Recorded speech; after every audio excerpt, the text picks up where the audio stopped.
Hey guys, welcome back for some more Saints Row the Third. This is Air Steelport. So what's next, Kinsey? Why do you assume I have something? Because you're dedicated to finding information. Stag cargo plane being escorted into Steelport airspace. Now that's something I can work with. You're welcome. Have Viola get her plane ready. We'll need it. Continuing on where I left off in the last video, talking about uh, basically the evolution of games and how I think we've become jaded with innovation or lack thereof. You know, I was talking about towards the end of the last video, I was talking about Super Castlevania for the Super Nintendo and how back in 91 or 92 or whenever that game came out, coming from the NES and then moving to the Super Nintendo, like you saw the impact that the extra hardware or the extra power the hardware had could make. You know, you had, as I discussed, Super Mario World and things of that nature. Those couple release games, where Super Castlevania was one that really started to showcase what could happen. And I think that was the first game that used, I think they call it like the RFX chip or the FX chip or some shit like that. I can't remember. But eventually, you know, you had Star Fox, which was like the first like real like 3D, and it was real polygonal. But the first like real 3D, basically like a space flight simulator type of game. And I didn't play a lot of Star Fox. I sort of, right around the time of the end of the NES era, I started kind of sliding out of gaming, but I still played. But you know, I mean, I came from a blue collar family, so you know, wasn't.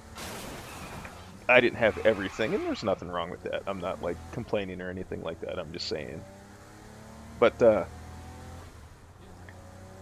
you know, and then you moved on to, at least for me, I went to the N64 with Super Mario 64, and holy crap, did that game have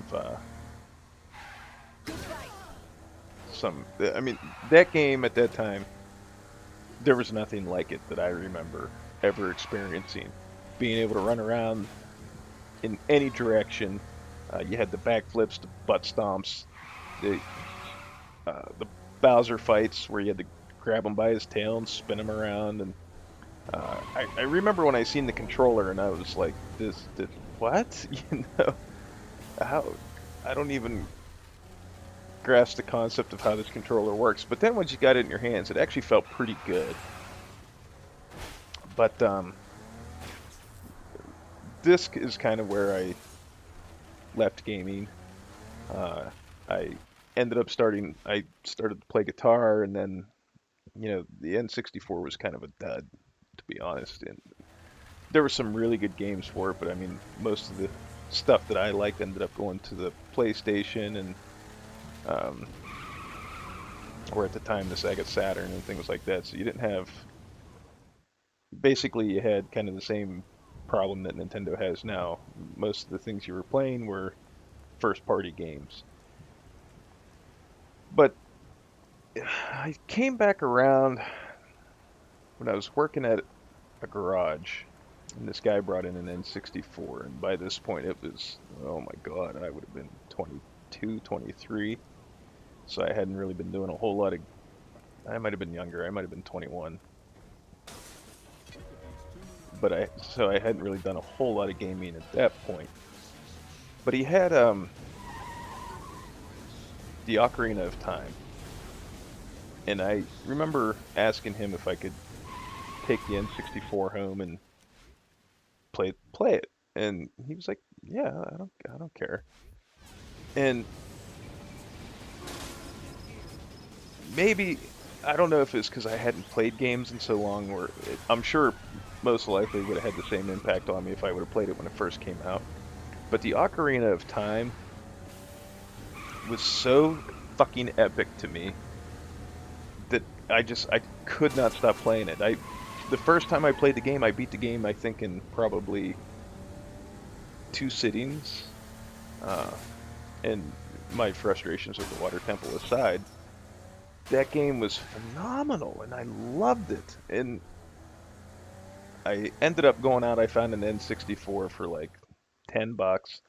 I found a copy of the Ocarina of Time for dirt cheap, and I just kept playing it because I couldn't get over how massive of a game that was, and how expansive the world was, and how it all worked out and everything. This chick jumps out of a lot of planes.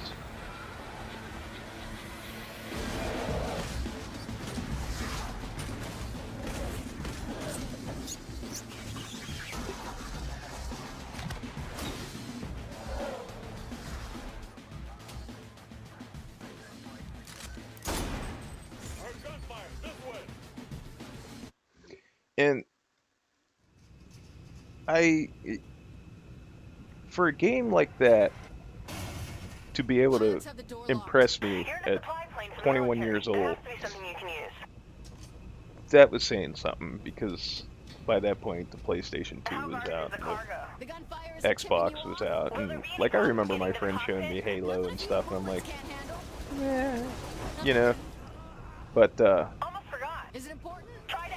then I ended up meeting a girl, and we kept playing Mortal Kombat.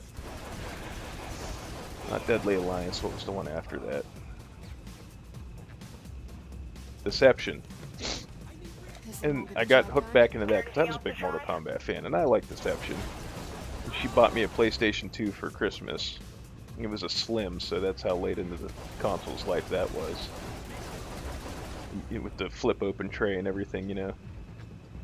And I went on a spree because you could get games for pretty much dirt cheap around here if you went to the right places. So I picked up things like the Devil May Cry trilogy, and the first God of War, and Final Fantasy X, and it was just like, I felt like I was that same 11, 12-year-old kid that was being blown away by Castlevania 4 and Super Mario World, and the original Nintendo games. Really impressed me and blew my mind as a kid too, but that's conversation for another video. Like I said, if I do that history of my history with gaming stuff. But I think what we're seeing now is just small iterations and refinements on established mechanics that they're essentially, I guess for lack of a better word, are trying to perfect. That you're not going to see these huge leaps in innovations that you saw going from like an NES to a Super Nintendo, or a Super Nintendo to a PlayStation 1, and so on and so forth. And I think that's why a lot of people are jaded and say disappointed with, like, I think that's where the disappointment comes with like Destiny. You know, they're basically refining certain gameplay mechanics, and I mean there is some valid criticism from what I can tell that's been leveled at the game. People are having concise and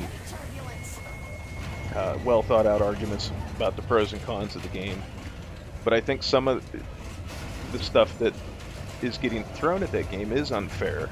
And like I said, I haven't played it, but just from what I've read about it, what I've heard about it, it seems to me that really the only thing that's kind of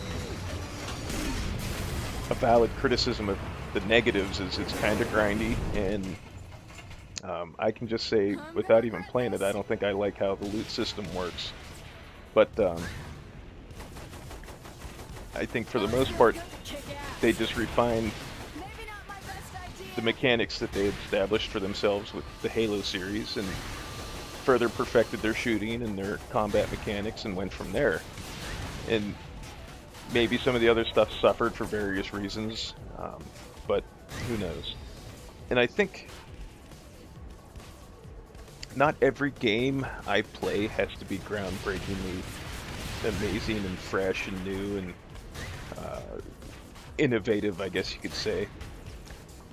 Because at the end of the day, what I look for in a game is whether or not I can sit down for a couple hours after work before I go to sleep and have some fun.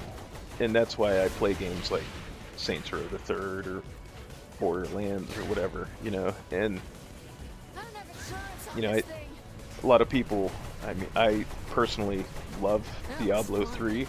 I know a lot of people are unhappy with it. And that's okay. I understand their criticisms and why they don't like the game. But I have fun with it. And I think that's what people need to start realizing they need to look for in a game, is whether or not they can have fun with it. A friend of mine absolutely loves GTA 5. I can't get into it.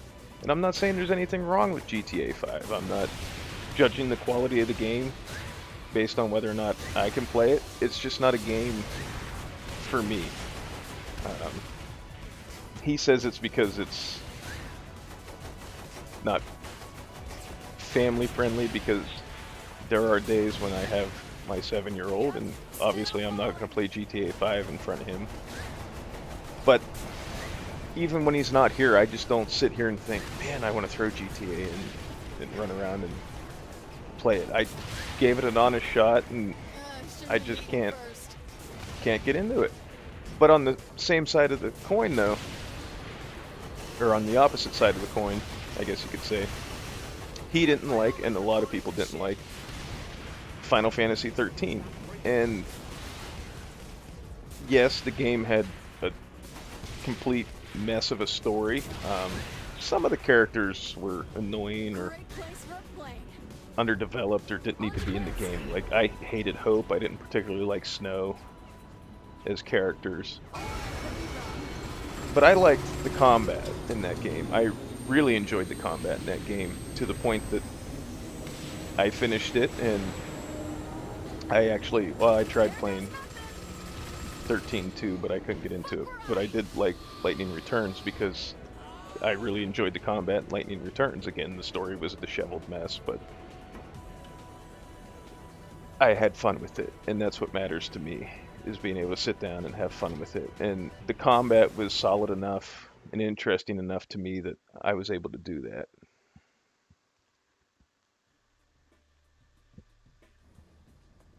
And we have a cutscene here, which brings us to the next video. We'll have my favorite mission in the entire game.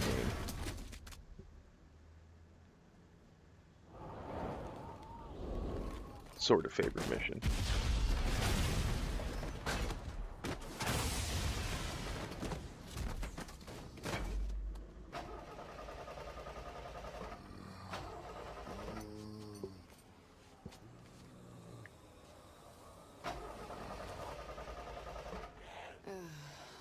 Fuck my life. Yeah.